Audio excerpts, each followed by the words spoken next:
السلام علیکم دوستو، کیسے ہیں آپ سب؟ اللہ سے دعا ہے آپ سب خیریت سے ہوں اور آپ کی زندگی خوشیوں سے بھرپور ہو۔ آپ سب سے گزارش ہے کہ اگر آپ میرے اس چینل پر نئے ہیں تو لازمی اس چینل کو سبسکرائب کر لیں۔ اگر آپ کو ویڈیو اچھی لگے تو لائک کے بٹن کو بھی ضرور پریس کر دیں۔ آئی ہوپ آپ سب مجھے ضرور سپورٹ کریں گے۔ تو مزید خوفناک سٹوریز کے لیے جڑے رہیے نصیر سینٹر وائس کے ساتھ اور ہماری ہارر فیملی کا حصہ بنے رہیے۔ بہت شکریہ دوستو، بڑھتے ہیں آج کی سٹوری کی طرف۔ دوستو، آج کی یہ سٹوری ہمیں لاہور سے صداقت نے بھیجی ہے۔ چلیے سنتے ہیں صداقت کی سٹوری انہی کی زبانیں۔ السلام علیکم نصیر بھائی، میرا نام صداقت ہے اور میں لاہور سے بلانگ کرتا ہوں۔ یہ کہانی جو میں آپ کو سنانے جا رہا ہوں میرے اور میرے خاندان کے ساتھ پیش آنے والے ان خوفناک لمحات پر مشتمل ہے جو ہم نے لاہور گلشن رابی بند روڈ کے قریب ایک پرانے اور سنسان مکان میں گزارے۔ میں آج بھی وہ سب یاد کرتا ہوں تو میری ریڑھ کی ہڈی میں سرد لہر دوڑ جاتی ہے۔ یہ سب اس دن شروع ہوا جب ہم نے یہ مکان خریدا۔ میں، میری بیوی سارہ اور ہمارے 3 بچے، عمیر جو 10 سال کا تھا، عائشہ 7 سال کی اور سب سے چھوٹا زید جو صرف 4 سال کا تھا، ایک بہترین زندگی کی تلاش میں اس گھر میں منتقل ہوئے۔ مکان بظاہر کشادہ، پرانا مگر خوبصورت تھا۔ قیمت بھی حیرت انگیز طور پر کم تھی، جو لاہور جیسے شہر میں ایک خواب جیسا موقع تھا۔ جب ہم نے یہ گھر دیکھا تو مجھے فوراً پسند آ گیا۔ مکان کے دروازے پر ایک پرانا لکڑی کا تختہ تھا جس پر خستہ حال نقوش کنندہ تھے۔ گھر کے اندر داخل ہوتے ہی ایک عجیب سی بو محسوس ہوئی، جیسے کوئی جگہ مدتوں سے بند ہو۔ پڑوسیوں نے ہمیں عجیب نظروں سے دیکھا جب ہم یہاں منتقل ہوئے، مگر ہم نے زیادہ دھیان نہ دیا۔ ایک بزرگ جو ہمارے قریب ہی رہتے تھے، انہوں نے ہمیں دیکھ کر سر ہلایا اور آہستہ سے کہا، بیٹا یہ جگہ اچھی نہیں۔ میں نے ان کی بات کو ہنسی میں اڑا دیا اور گھر میں داخل ہو گیا۔ پہلے چند دن سب کچھ معمول کے مطابق تھا۔ بچے نئے ماحول میں خوش تھے اور ہم نے سوچا کہ شاید ہم نے ایک بہترین فیصلہ کیا ہے، مگر یہ سکون زیادہ دیر تک قائم نہ رہ سکا۔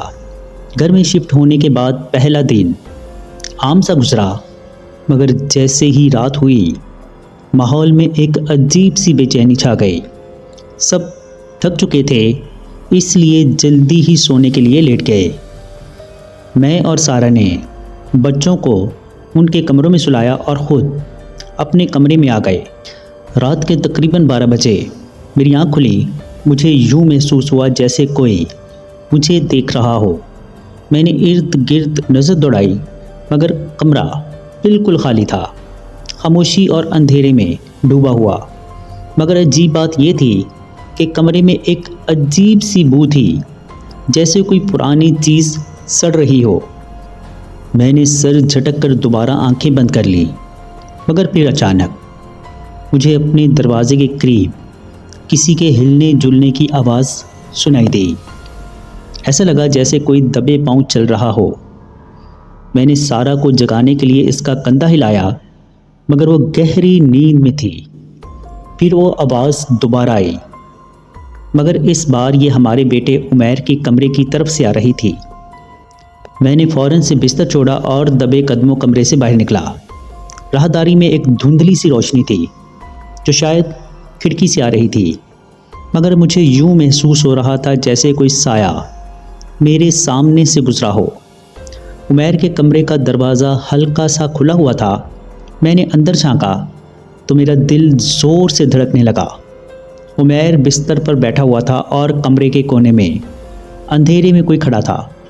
عمیر بیٹا، تم جاگ رہے ہو؟ میں نے سرگوشی کی۔ عمیر نے آہستہ سے میری طرف دیکھا، مگر اس کے چہرے پر ایک عجیب سی بے تاثر مسکراہٹ تھی، جیسے وہ کسی اور ہی دنیا میں ہو۔ پھر اس نے سرگوشی میں کہا، ابو وہ یہاں ہے، وہ ہمیں دیکھ رہا ہے۔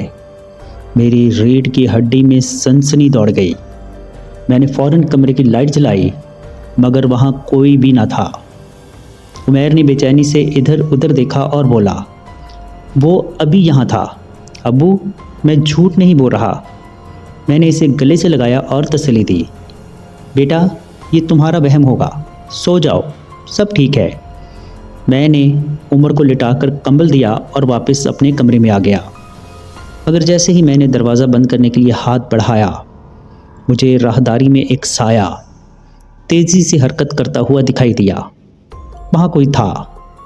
میں یقین سے کہہ سکتا تھا کہ میں نے کسی کو دیکھا تھا، مگر جب میں بھاگ کر راہداری میں پہنچا تو وہاں کچھ بھی نہ تھا۔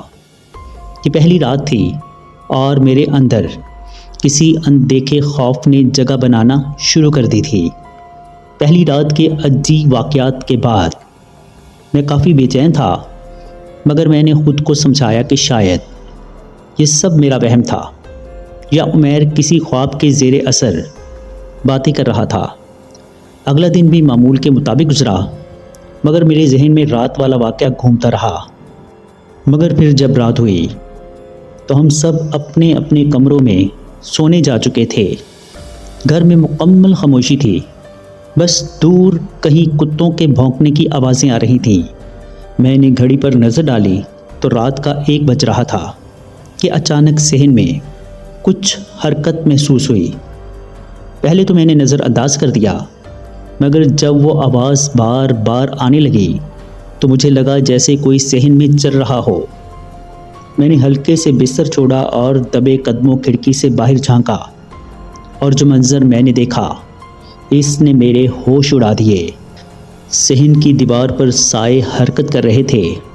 وہ عام سائے نہ تھے، بلکہ ایسا لگ رہا تھا جیسے کئی لوگ آپس میں سرگوشیاں کرتے ہوئے دیواروں پر چل رہے ہوں، مگر نیچے زمین پر وہاں کوئی بھی نہ تھا۔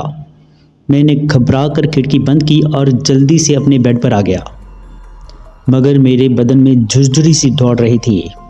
میں نے خود کو سنبھالنے کی کوشش کی، مگر پھر اچانک دروازے کے نیچے سے ایک لمبی پتلی سی پرچھائی اندر آنے لگی۔ یہ دیکھ کر میرے پسینے چھوٹ گئے۔ میں نے فوراً دروازہ کھول کر باہر دیکھا، مگر راہداری میں کوئی بھی نہ تھا۔ مگر جیسے ہی میں پیچھے مڑنے لگا، مجھے ایسا محسوس ہوا جیسے کوئی میرے کان کے پاس سرگوشی کر رہا ہو۔ میری ٹانگوں سے جیسے جان ہی نکل گئی۔ میں نے جھٹ سے دروازہ بند کیا اور اپنی بیوی کو جگایا۔ سارا نے نیند سے بوجھل آنکھوں سے مجھے دیکھا اور کہا، کیا ہوا؟ میں نے لرزتی ہوئی آواز میں کہا، یہ گھر، یہ جگہ، یہاں کچھ غلط ہے سارا۔ میں نے ابھی کسی کو سنا ہے۔ سارا نے میری طرف الجھن بھری نظروں سے دیکھا، مگر میری گھبراہٹ کو دیکھ کر وہ بھی پریشان ہو گئی۔ میں نے اسے ساری بات بتائی، مگر وہ بولی، شاید تم زیادہ سوچ رہے ہو۔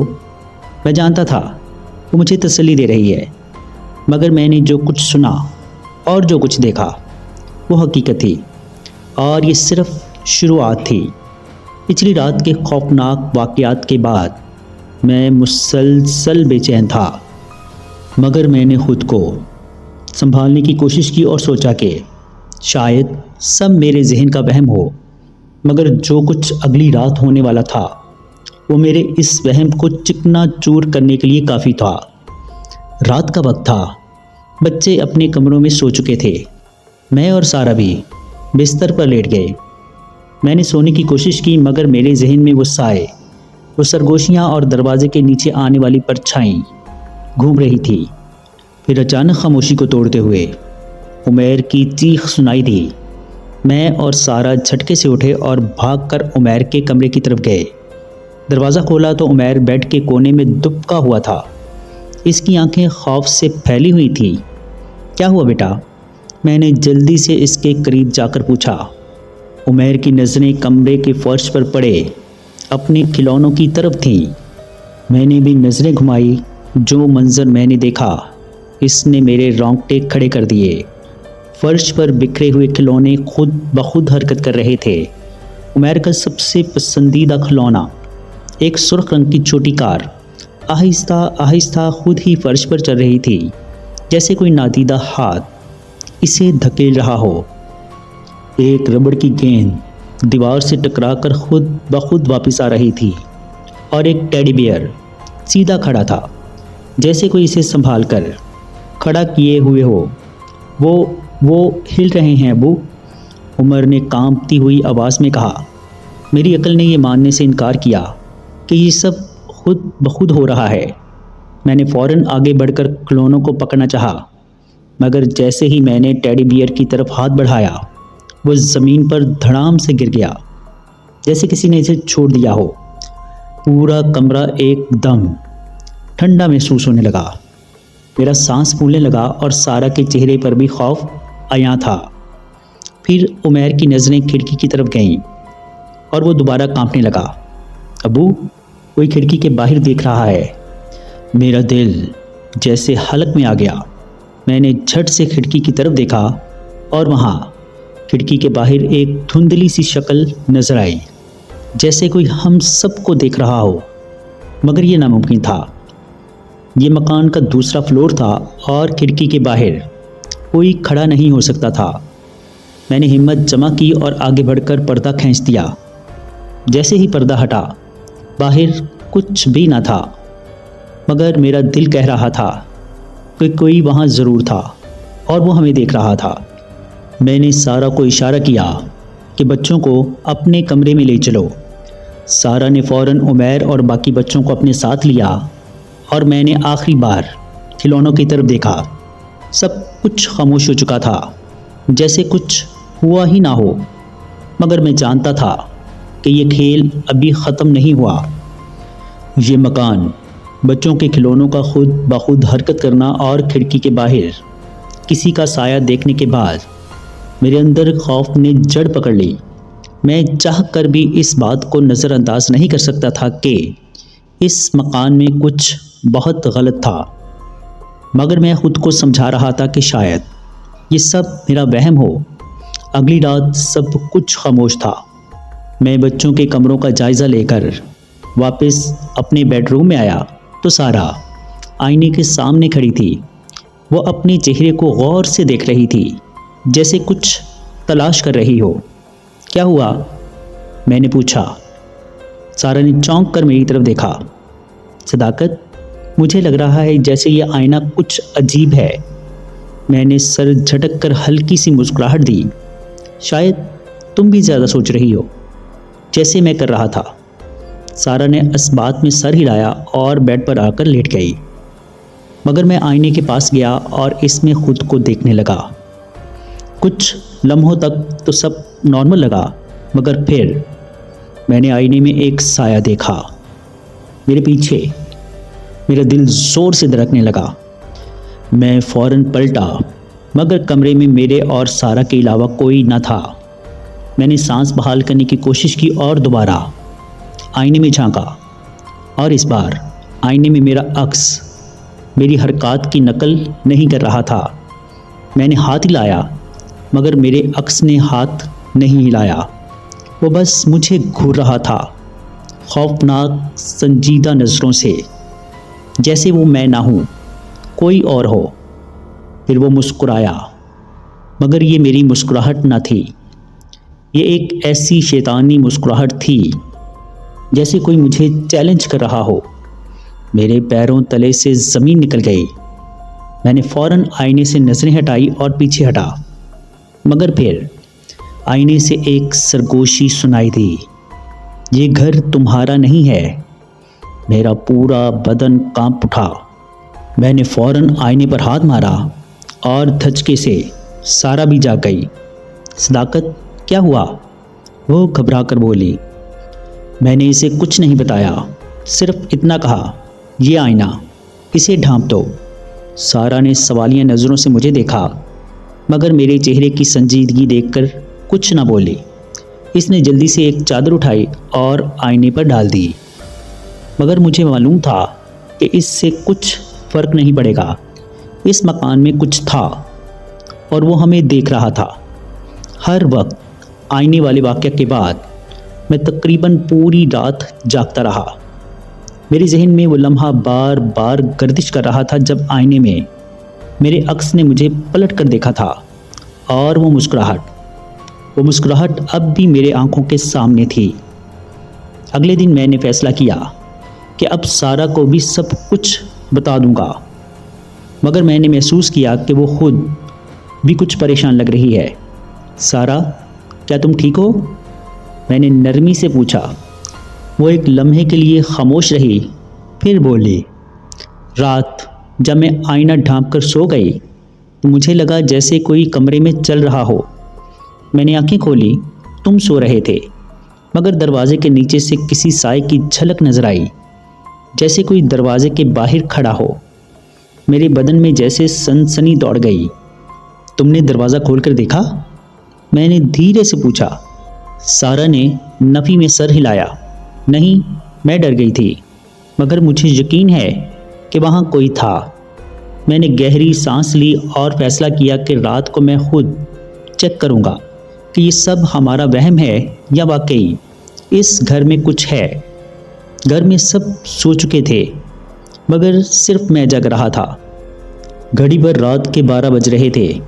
کمرے میں مکمل خاموشی تھی، مگر پھر اچانک مجھے دروازے کے پیچھے سے کسی کے سانس لینے کی آواز سنائی دی۔ میرے جسم میں جیسے سنسنی دوڑ گئی۔ میں نے آہستہ سے سارا کو جگایا، مگر وہ بہت گہری نیند سو رہی تھی۔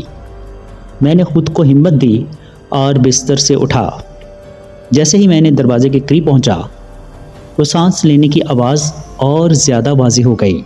ایسا لگ رہا تھا جیسے کوئی بالکل دروازے کی دوسری طرف کھڑا ہو، اتنا قریب کہ اس کی سانسیں لکڑی سے ٹکرا کر گونج رہی تھی۔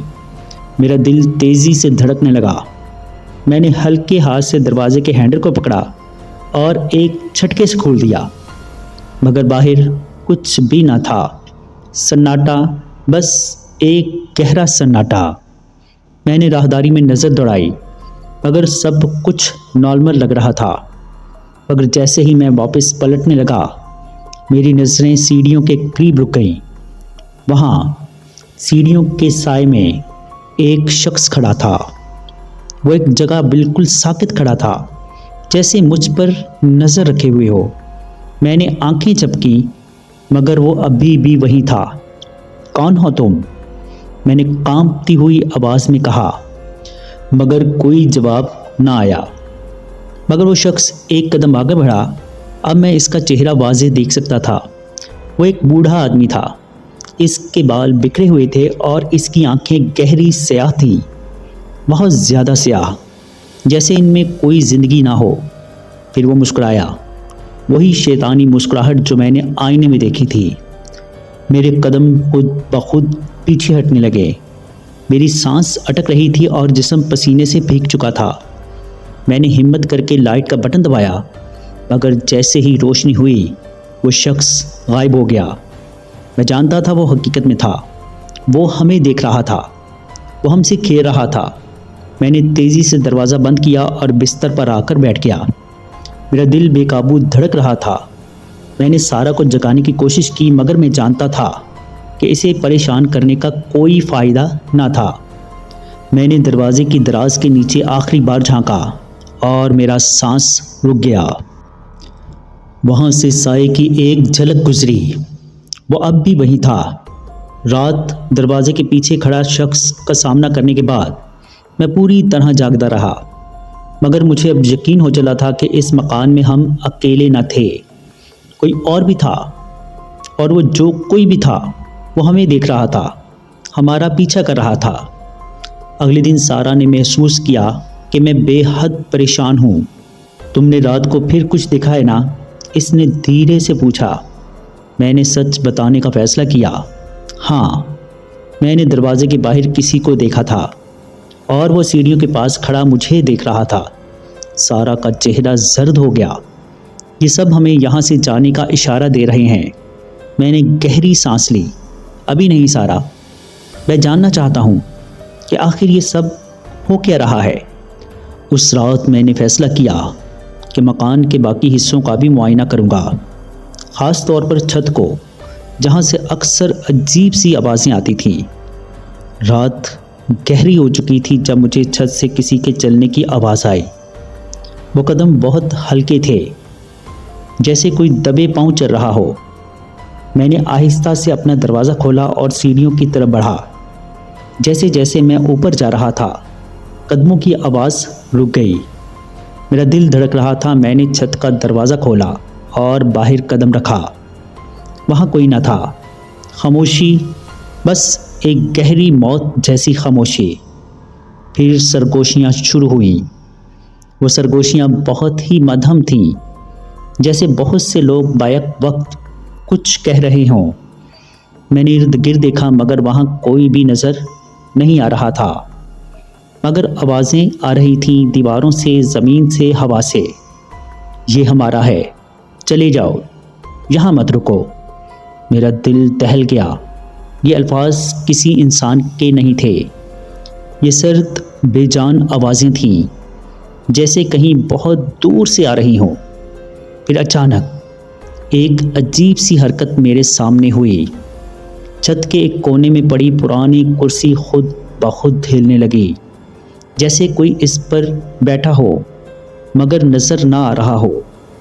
میں نے ایک قدم پیچھے ہٹایا مگر میری ٹانگیں کانپ رہی تھیں۔ پھر وہ کرسی زور سے الٹ گئی اور ایسا لگا جیسے کسی نے غصے میں اسے پھینکا ہو۔ اچانک میرے پیچھے کسی کے سانس لینے کی آواز آئی، ٹھنڈی برفیلی سانسیں۔ میرے بدن میں جھرجھری دوڑ گئی۔ میں نے آہستہ سے پلٹ کر دیکھا اور وہاں ایک سایہ کھڑا تھا۔ وہ سیاہ دھندلا سا سایہ تھا، مگر اس کی آنکھیں جلتے ہوئے انگاروں کی طرح سرخ تھیں۔ وہ مجھ پر جھکا اور پھر کہا، یہاں سے چلے جاؤ۔ یہ آواز ایسی تھی جیسے کسی نے میرے کان کے اندر چیخ ماری ہو۔ میں تیزی سے سیڑھیوں کی طرف بھاگا۔ جیسے ہی میں نیچے آیا، سارا دروازے پر کھڑی تھی۔ اس کا چہرہ خوف سے سفید تھا۔ کیا ہوا؟ میں کچھ بول نہیں سکا۔ میں نے پیچھے مڑ کر چھت کی طرف دیکھا مگر وہاں کچھ بھی نہ تھا، مگر میں جانتا تھا وہ ہنوز وہیں تھے۔ ہم اس گھر میں محفوظ نہیں ہیں۔ ہمیں اس گھر میں آئے کئی ہفتے ہو چکے تھے اور ہر گزرتے دن کے ساتھ خوفناک واقعات شدت اختیار کر چکے تھے۔ میں اور سارا کئی بار سوچ چکے تھے کہ یہاں سے چلے جائیں، مگر جانے سے پہلے میں سچائی جاننا چاہتا تھا۔ پھر اگلی رات کے پچھلے پہر جب سب سو چکے تھے، پورا گھر سنسان تھا، بچے اپنے کمروں میں سو رہے تھے مگر مجھے نیند نہیں آ رہی تھی۔ میں بستر پر بیٹھا گہری سوچ میں تھا کہ اچانک سارا نے میرے کندھے پر ہاتھ رکھا۔ صداقت، میں نے خواب میں دیکھا ہے کہ ہمیں فوراً یہاں سے جانا ہوگا، ورنہ اس کے چہرے پر شدید خوف تھا، جیسے کچھ بہت بھیانک ہونے والا ہو۔ میں نے اسے تسلی دی مگر اچانک بچوں کے کمروں سے ایک زوردار چیخ سنائی دی۔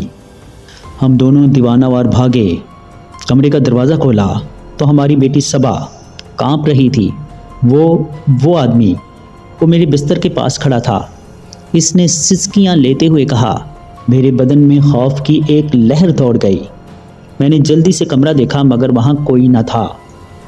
میں نے صبا کو تسلی دی اور اسے سارا کے ساتھ دوسرے کمرے میں لے گیا، مگر پھر مجھے محسوس ہوا کہ ہم تنہا نہیں ہیں۔ ہوا اچانک بہت بھاری ہو گئی تھی، جیسے کسی نے پورے ماحول کو جکڑ لیا ہو۔ مجھے محسوس ہوا جیسے کوئی ہمیں دیکھ رہا ہو، کوئی جو ہمارے پیچھے کھڑا ہو۔ میں نے آہستہ سے پلٹ کر دیکھا۔ کمرے کے کونے میں ایک سیاہ سایہ کھڑا تھا۔ اس کی آنکھیں انگاروں کی طرح دہک رہی تھی اور اس کا چہرہ دھند میں لپٹا ہوا تھا۔ وہ دھیرے دھیرے ہماری طرف بڑھنے لگا۔ یہ گھر ہمارا ہے، وہ گرجدار آواز میں بولا۔ اچانک پورے گھر کی لائٹس فلیکچویٹ ہونے لگی، دیواروں پر سرخ نشان ابھرنے لگے اور دروازے خود بخود کھلنے اور بند ہونے لگے، جیسے پورے مکان میں زلزلہ آ گیا ہو۔ میں نے چیختے ہوئے سارا کا ہاتھ پکڑا اور کہا، ہمیں ابھی یہاں سے نکلنا ہوگا۔ بچوں کو پکڑا اور تیزی سے باہر کی طرف دوڑے۔ جیسے ہی ہم دروازے کے قریب پہنچے، دروازہ خود بخود بند ہو گیا۔ ایک خوفناک قہقہا پورے گھر میں گونج اٹھا۔ مگر میں نے ہمت نہیں ہاری۔ میں نے پوری قوت سے دروازہ کھینچا اور ایک جھٹکے سے وہ کھل گیا۔ ہم باہر بھاگے اور گاڑی میں بیٹھ کر تیزی سے اس گھر سے دور نکل گئے۔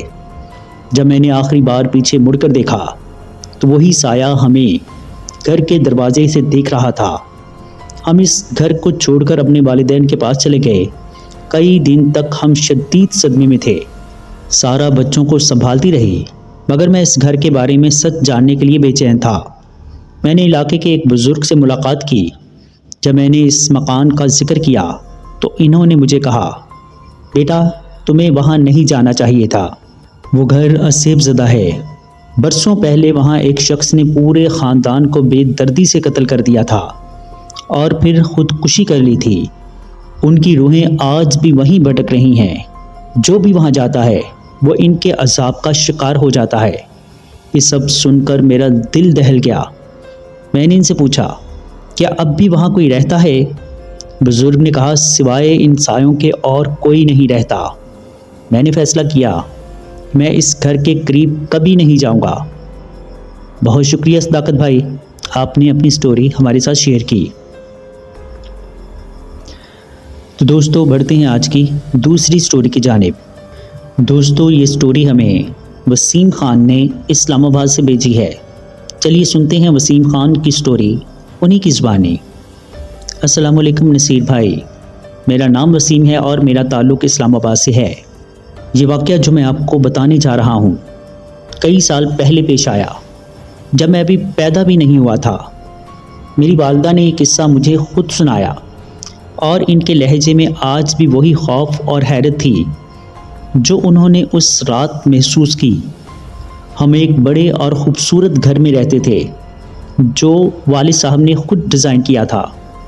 خاندان میں ہمارا گھر نہ صرف اپنی شاندار بناوٹ کی وجہ سے مشہور تھا، بلکہ اس میں ایک پر اسرار کشش بھی تھی جو وہاں رہنے والے یا آنے والے ہر شخص کو محسوس ہوتی۔ ہمارے گھر کی بناوٹ کچھ یوں تھی کہ ڈرائنگ روم کے سامنے 2 کمرے تھے۔ اگر کوئی ان کمروں سے گزرتا تو سیدھا ڈرائنگ روم میں بیٹھے شخص کی نظریں اس پر پڑتی۔ کچن ڈرائنگ روم کے عین سامنے تھا، جس کے ساتھ اٹیچ باتھ روم تھا، سٹور روم اور ایک اور کمرہ۔ اس کمرے میں ایک جالی والا دروازہ تھا جو گیلری میں کھلتا اور سردی کے دنوں میں اسے ایک لکڑی کے دروازے سے بند کر دیا جاتا۔ ایک رات بجلی چلی گئی۔ میری والدہ نے کچن میں موم بتی جلا دی، جس کی روشنی سے صحن میں مدھم سا اجالا پھیل گیا۔ اس وقت سب بچے ڈرائنگ روم میں سو رہے تھے۔ والدہ بھی وہیں آ کر بیٹھ گئیں۔ جیسے ہی ان کی نظر گیلری والے کمرے کی طرف اٹھی، اچانک وہ سن ہو کر رہ گئیں۔ وہاں سے ایک شخص نمودار ہوا جس کی شکل ہو بہو میرے نانا ابو سے ملتی تھی۔ وہ خاموشی سے چلتے ہوئے امی کی طرف دیکھ کر مسکرایا اور پھر آہستہ سے سٹور روم میں داخل ہو گیا۔ امی کا دل زور زور سے دھڑکنے لگا۔ خوف کے مارے ان کا جسم سن ہو چکا تھا۔ انہوں نے ہمت جمع کر کے فوراً والد کو جگایا۔ والد کو لگا کہ شاید کوئی چور گھر میں گھس آیا ہو۔ وہ فوراً اٹھے اور گھر کے ہر کونے کو چھان مارا۔ دروازے بند تھے، کوئی کھڑکی کھلی نہیں تھی اور سٹور روم بالکل خالی تھا۔ وہاں کسی کے قدموں کے نشان تک نہ تھے۔ والد نے امی کو تسلی دی کہ یہ سب ان کا وہم ہوگا، مگر امی کا دل ماننے کو تیار نہ تھا۔ ان کے ذہن میں نانا ابو کی مسکراتی شکل نقش ہو چکی تھی۔ چند دن بعد ایک اور عجیب واقعہ پیش آیا۔ دوپہر کا وقت تھا، سب بچے مدرسے گئے ہوئے تھے۔ امی گھر میں اکیلی تھیں۔ صرف میرا 4 ماہ کا بڑا بھائی ان کے ساتھ تھا۔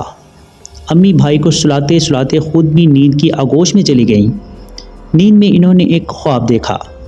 وہ ایک سنسان سڑک پر کھڑی ہیں۔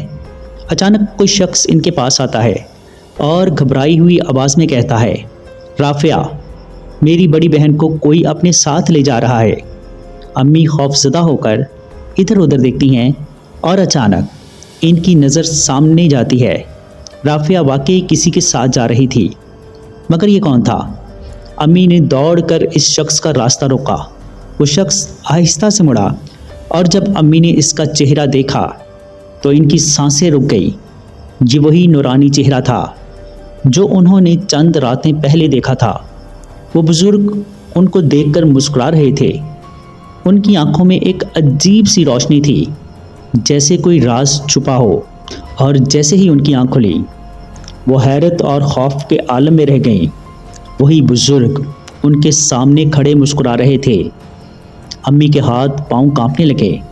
انہوں نے فوراً اپنے 4 ماہ کے بچے کو گود میں اٹھایا اور دوڑتی ہوئی چھت کی طرف بھاگ گئیں۔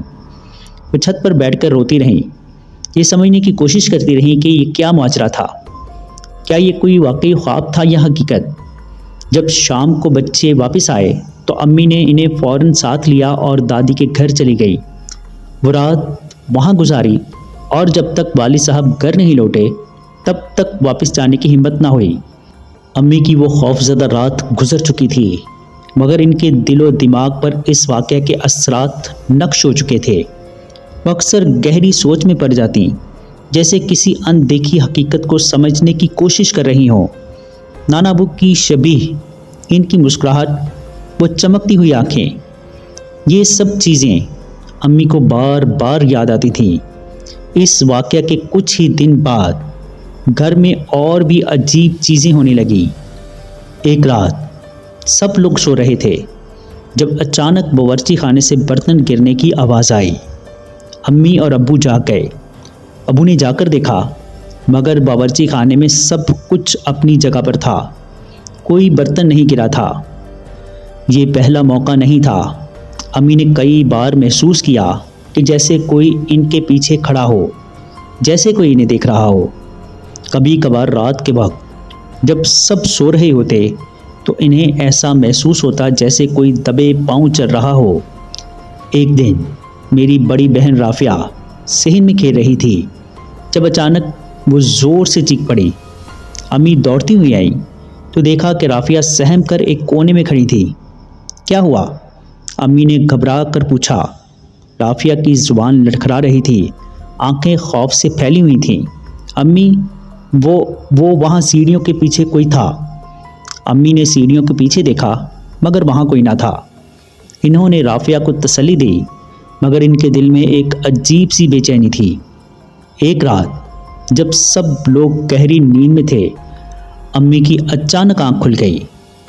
انہیں شدید پیاس محسوس ہو رہی تھی۔ وہ پانی پینے کے لیے صحن کی طرف گئیں، مگر جیسے ہی انہوں نے صحن کی طرف نظر ڈالی، ان کی چیخ نکلتے نکلتے رہ گئی۔ لمبے قد کا ایک شخص جو چاندنی میں دھندلا سا نظر آ رہا تھا، بالکل خاموش کھڑا تھا۔ ایسا لگ رہا تھا جیسے وہ انہیں ہی دیکھ رہا ہو۔ امی کا دل زور زور سے دھڑکنے لگا۔ انہوں نے آنکھیں زور سے بند کر لی اور بسم اللہ پڑھنے لگی۔ کچھ لمحوں بعد جب انہوں نے دوبارہ آنکھیں کھولی تو وہ سایہ غائب ہو چکا تھا۔ اب امی کو یقین ہو چکا تھا کہ یہ سب ان کا وہم نہیں تھا۔ گھر میں کوئی غیر مرئی طاقت موجود تھی جو کبھی نظر آتی، کبھی محسوس ہوتی تھی۔ اگلے دن امی نے یہ سب کچھ دادی کو بتایا۔ دادی کچھ لمحے خاموش رہیں، پھر بولی، بیٹا، یہ سب تمہیں ڈرانے کے لیے نہیں ہو رہا۔ کچھ چیزیں ہمیشہ نظر نہیں آتی، مگر ان کا ہونا حقیقت ہوتا ہے۔ یہ تمہارے نانا ابو کی روح بھی ہو سکتی تھی، یا کوئی اور جو اس گھر سے جڑا ہو۔ امی حیران تھی، مگر وہ کیوں؟ اور وہ نورانی بزرگ کون تھے جو خواب میں آئے تھے؟ دادی نے گہری سانس لی اور بولی، تمہارے نانا ابو بہت نیک آدمی تھے، شاید وہ تمہیں کسی آنے والے خطرے سے بچانا چاہتے تھے۔ امی کو اس بات پر یقین نہیں آ رہا تھا، مگر جو کچھ ہو رہا تھا وہ بھی کسی عام بات کا حصہ نہیں لگتا تھا۔ کچھ دنوں بعد امی کی چھوٹی بہن ہمارے گھر آئیں۔ وہ ہماری چھت پر کچھ دیر کے لیے کھڑی تھی، جب اچانک وہ نیچے آ کر بولیں، بھابھی، چھت پر ایک عجیب سی روشنی دکھائی دی، جیسے کوئی کھڑا ہو۔ میں جب قریب گئی تو وہ غائب ہو گئی۔ یہ سنتے ہی امی کے رونگٹے کھڑے ہو گئے۔ یہ سب کچھ ان کے ساتھ ہی نہیں ہو رہا تھا، بلکہ گھر میں آنے والے دوسرے لوگ بھی اسے محسوس کر رہے تھے۔ یہ سوال آج بھی ہمارے خاندان میں ایک معمہ ہے۔ کیا واقعی نانا ابو کی روح ہمارے گھر میں موجود تھی؟ کیا وہ ہمیں کسی آنے والے خطرے سے آگاہ کر رہے تھے، یا پھر یہ سب کچھ کسی اور مخلوق کا کھیل تھا؟ ان تمام سوالوں کے جواب آج تک تلاش نہیں کیے جا سکے۔ جی دوستو، کیسی لگی آپ کو سٹوریز؟ کمنٹ باکس میں اپنی رائے کا اظہار ضرور کیجیے گا۔ اگر آپ یا آپ کے کسی جاننے والے کے ساتھ کوئی ایسا خوفناک واقعہ پیش آیا ہو اور آپ اسے ہمارے ساتھ شیئر کرنا چاہتے ہوں تو نیچے ڈسکرپشن میں موجود میرے واٹس ایپ نمبر یا پھر ای میل ایڈریس پر ہمارے ساتھ شیئر کر سکتے ہیں۔ اپنا اور اپنے گھر والوں کا بہت سا خیال رکھیے گا۔ مجھے اور میرے گھر والوں کو اپنی دعاؤں میں یاد رکھیے گا۔ اللہ نے چاہا تو ملتے ہیں کسی اور خوفناک سٹوری میں۔ تب تک کے لیے اللہ حافظ۔